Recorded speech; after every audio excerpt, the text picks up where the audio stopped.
So with about 85% of the videos I edit each year, I use a custom-built PC. And typically those other 15% of videos are when I'm away from home and need to edit while away from home. And that's when I use Apple devices, and those Apple devices work great for that. But I am partial to using a custom-built PC when video and photo editing, and here's why. At the core of that, I simply like being able to customize each and every component in that PC and being able to upgrade it when I want to. Secondly, I also like the value that custom-built PCs offer. If you're willing to buy the parts and build the PC yourself, you can save a lot of money versus buying a pre-built PC with those same specs. Plus, it's a lot more fun to build it yourself. I love building it myself. I've built several custom-built PCs and I enjoy it each and every time, especially when that moment of truth arrives when you press the power button and you find out, will the button light up and will the components work? The utter suspense of that moment never gets old. So many of you have requested that I talk about the components that I use in my PC for video and photo editing. So in today's video, I'm going to go through each of those components that I use, and I'm going to explain why I use them. In addition, I'm going to offer some alternatives if maybe you don't want components that are quite that high end, maybe you don't quite need the level of performance that I use. I'm going to recommend some lower cost alternatives as well. And with each and every part I talk about, I will put all of those in the description below. That way, if you want to click on any of those to learn more about them, or if you want to buy them for your PC, they're right there, easy to reference. So when I'm planning a PC build or a PC upgrade, my core focus is on finding the components that offer the best performance for the best price. Simply put, this is finding the best value. My goal when building a custom PC is to build a PC that will help me do what I need to do as quickly as possible. And I don't want to pay more than I need to, but at the same time, I want a good, solid product that's not going to give me problems and that's going to last for a long time. Simply put, once my build is finished, I want it to be stable and functional and do what I need it to do over and over again. This also happens to be the same approach I take when choosing my wireless carrier. If you've ever thought, why is my wireless bill so darn high? Then let me tell you about Mint Mobile, who I'm partnering with for today's video. You might already know Mint Mobile if you've seen those funny ads from Ryan Reynolds, who is also an owner. But let me quickly tell you how awesome their service is. Mint Mobile offers premium wireless for as low as $15 a month, and you don't have to sacrifice any coverage, speed, or data. They're built on the nation's largest 5G network, and they keep costs low because they sell direct to you online. They cut out the retail stores and salespeople. Why should you pay more than you have to for access to the same network? Click the link in my description or scan the QR code if you're interested in the best value in wireless. All Mint Mobile plans include unlimited talk and text, plus lightning-fast 5G and free mobile hotspot. Mint also offers a modern family plan that lets you set up a super affordable family plan with as little as 2 lines. I've used Mint Mobile to watch YouTube videos, upload YouTube shorts, email clients, and live stream GoPro footage. And I couldn't tell a difference in speed or performance while connected to Mint's network. Switching to Mint is super easy.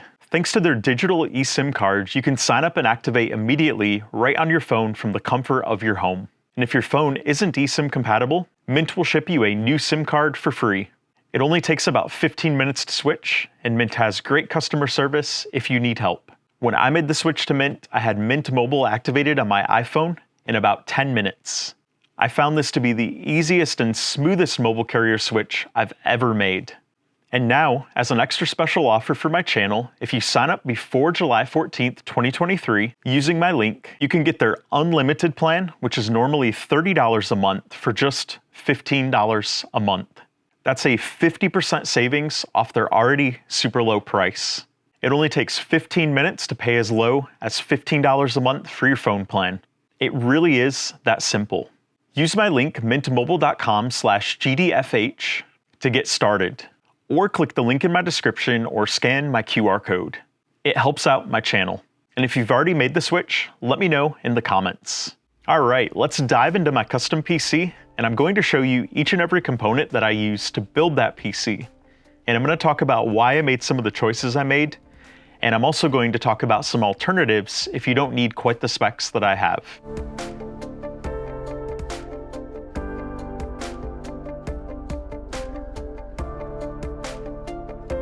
All right, so let's start with the case I use and then work our way inside to talk about these other components. So this case right here is the Lian Li 011 Dynamic Mid-Tower case. It's solid. So this case has tempered glass here and here on the side. So the framework that goes along here on each of the four corners is made of steel. And then the aluminum is going to be these pieces right here. This is what the back of the case looks like right here. And then when I turn it this way, this is the back side of the case, the non-see-through, non-glass part of the case. But it's got some good ventilation here, where air can be pulled in here and here. And on top, it's got good vents, where air can be pulled out of the case right there. So I really like the design. And those cables can all be hidden right here on this side, on the back side. That way, when you look in the glass side, you're only going to see the minimum amount of cables that have to be there, such as the cables that connect to the GPU and a couple of the SATA cables to the motherboard, that type of thing. There's also plenty of room for fans and a water cooler in here, which is great because you want a lot of those if you have some really warm components. You want to be able to keep those nice and cool so that there isn't thermal throttling taking place. I'm going to open this up and lay it flat on the desk so we can look inside. So to get inside the case, we're going to take this top panel off, get that out of the way here, and we're going to turn it around here. This is the front of the case right here. So this panel does lift up, but we don't need to lift it up for what we're going to do. The panel that I want to take off is the main tempered glass one right over here. This one right here, it slides up and out, and it pulls right off. That opens it up so we can get inside and take a look. So first part I'm going to talk about in here is the motherboard. And the motherboard here is the Asus TUF Gaming X670E Plus Wi-Fi. Now this motherboard is for an AMD AM5 CPU only, which is underneath my water cooler here. And this motherboard, some of the key features, it supports up to 192 gigabytes of DDR5 RAM. It does have one PCIe 5 slot and two PCIe 4 slots. And one of my favorite features of this motherboard is it has 4 M.2 slots for M.2 hard drives. This board also has lots of USB ports, it has built-in Wi-Fi, and it has 2.5 gigabit Ethernet. Plus, I really like how it looks. It's got a good look. It fits well with this case as well. If we're talking aesthetics, it does look good with this case. Next component I want to talk about is the CPU, which is down here underneath this big heatsink for the water cooler up here. And the CPU that I have in here is the AMD 7950X. This CPU has 16 cores and 32 threads, with a base clock speed of 4.5 gigahertz that boosts all the way up to 5.7 gigahertz. In addition, the CPU is unlocked for overclocking, and the CPU allows for plenty of multitasking. That's the biggest reason I got it. Oftentimes I'm editing photos in an application such as Lightroom. Sometimes I'm editing thousands of them at a time, especially if I'm doing a time lapse from raw photos. And there will be times where I'm exporting something from Premiere Pro and editing in Lightroom, or exporting thousands of photos from Lightroom while editing in Premiere Pro. Basically, this CPU is able to handle that without a sweat. Now, I will mention if you want to do an Intel build that's on par with this performance, and even better with some metrics, then the Intel 13900K is a CPU you'll want. Next, let's talk about the graphics card.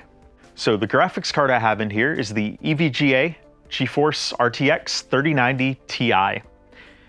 Now the first thing I'll mention is EVGA has sadly left the GPU business entirely, but you can still find some of their GPUs out there on sale.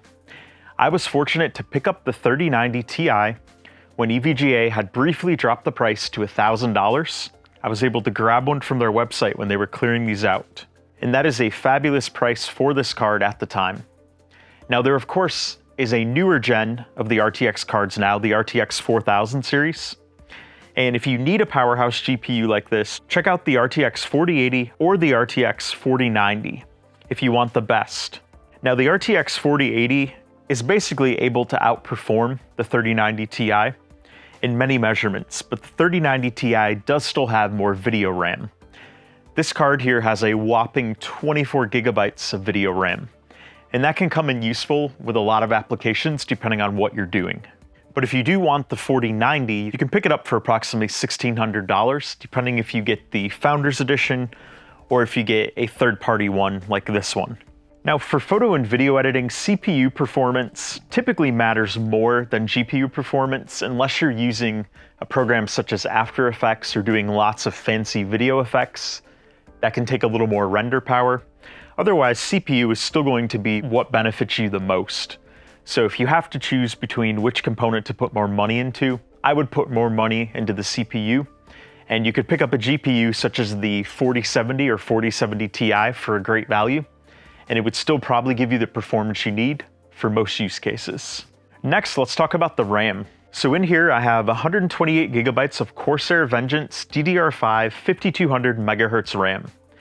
I originally started with 2 sticks of 32 for a total of 64 gigabytes, but then I did add 64 gigabytes more to bring it up to 128 gigabytes, mainly because I found that when I was doing photo and video editing simultaneously, my RAM quickly filled up and my RAM soon reached the maximum. So I did upgrade. However, if you're only doing video editing or photo editing and not both, you probably will be just fine with 64 gigabytes of RAM. Now, one thing I also learned, at least with this CPU and motherboard, is when you have 4 sticks of RAM in there, the system will not post unless you go into the BIOS and manually change the RAM speed.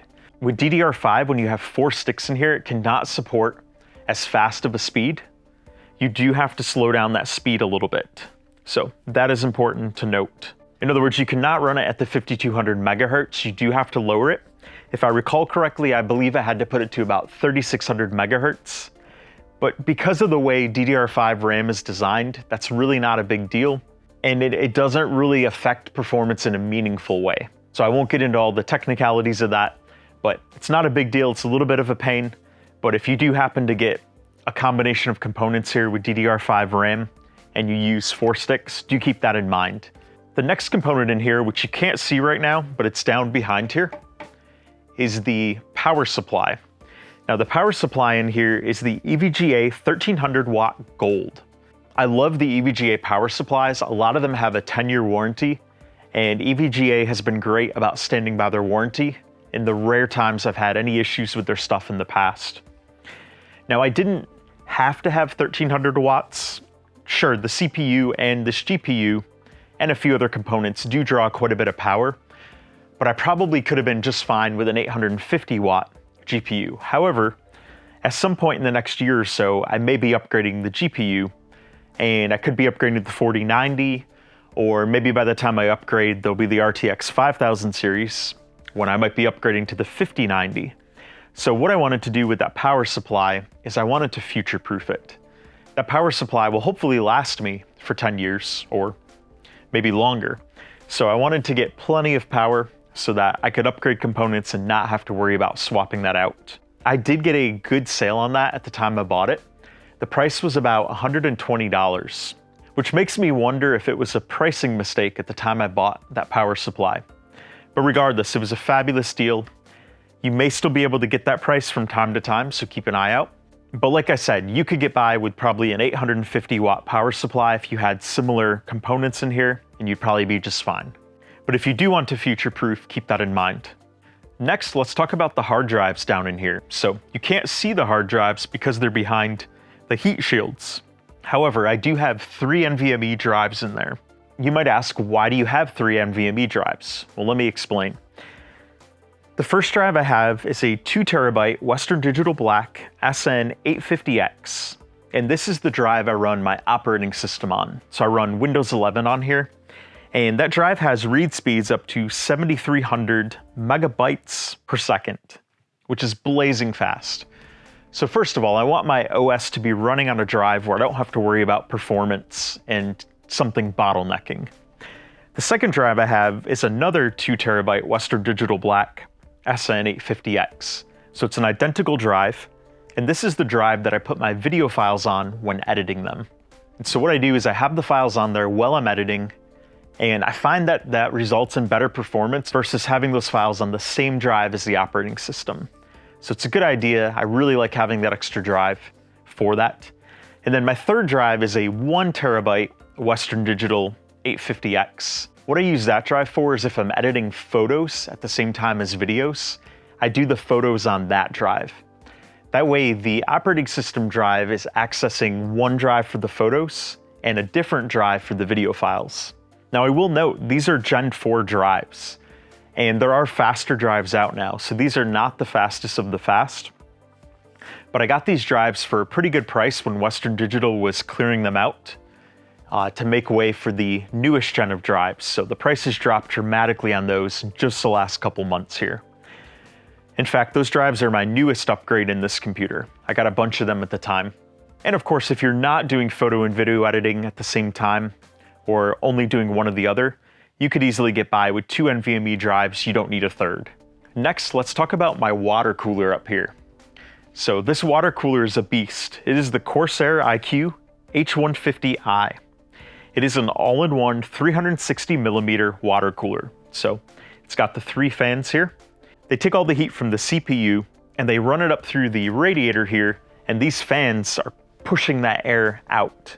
So the fans are pulling air from down here and pushing it up through the radiator to keep it cool. So that's how the liquid cooler works. I do find that especially with high-end CPUs like this, water cooling is pretty much a must if you don't want to have throttling of performance coming into play because of the CPU getting too hot. Now the next component I want to mention is I do have one additional storage drive in here, and it is a rotational drive. It's a 14 terabyte Western Digital Red. And the reason I have that in here is I have it for storing files on here temporarily until I move them to my NAS. Now I do have a home NAS system that I also built where I move files when I'm fully finished with them. And I will not get into the details on that in this video, but if you are curious to learn more about that, I can definitely share those details in a separate video. Just let me know in the comments below. But I have that 14 terabyte Western Digital Red where I can move files, usually for a couple months at a time, because sometimes I will draw upon those files again for projects during that time. And then if I need the files later on, several months down the road, I can just pull them from my NAS over the network. But I still like having them in the same machine connected to the same motherboard when possible, because it makes it a little bit of a speed boost when editing. And finally, I do have some additional case fans down in here. So I have 3 of them here. Each of these are 120 millimeter Cooler Master fans. So the 3 of them total, what they do is they pull air in from the outside and they funnel the air up this way. And with the glass panel here, that helps channel that air around and then out the back of the case or up through the top. It helps create a good pressure gradient here. So I added those 3 fans there to help keep it a little bit cooler. Now in this case, you can also add more fans down here if you wanted to. So you could have fans at the bottom that are pulling air up through to create a decent airflow here. But with this colossal 3090 Ti graphics card in the way, I don't really see much of a benefit to that. And this graphics card also has its own 3 fans on it. And by the way, you might be wondering what this is. This is a support cable for the GPU. So it attaches right here, and it extends up here and attaches to my radiator, and it's tight. And basically that's to prevent sag of this card when I have this tower standing up, because this card is so big and heavy. I believe this GPU weighs like 7 or 8 pounds. I don't want it to damage the PCI slot that it's in. Even though that feels strong, I like having this little bit of extra support here to take some of the pressure off that. Now this is not necessarily a great looking design element in here. It doesn't look that great, but sometimes sacrifices must be made to have these components hold up longer, hopefully. So there you have it. That's a run through of all the parts that I use on my custom build PC. It's definitely my favorite build yet, and it allows me to accomplish what I need to as quickly as possible. So what kind of PC build do you have? I'd love to hear about it in the comments below. Building computers and talking about technology is one of my many hobbies, so I'd love to hear about it in the comments below. And if you have any questions, definitely let me know, and I'll do my best to answer those as quickly as possible. And until we talk again, happy custom PC building.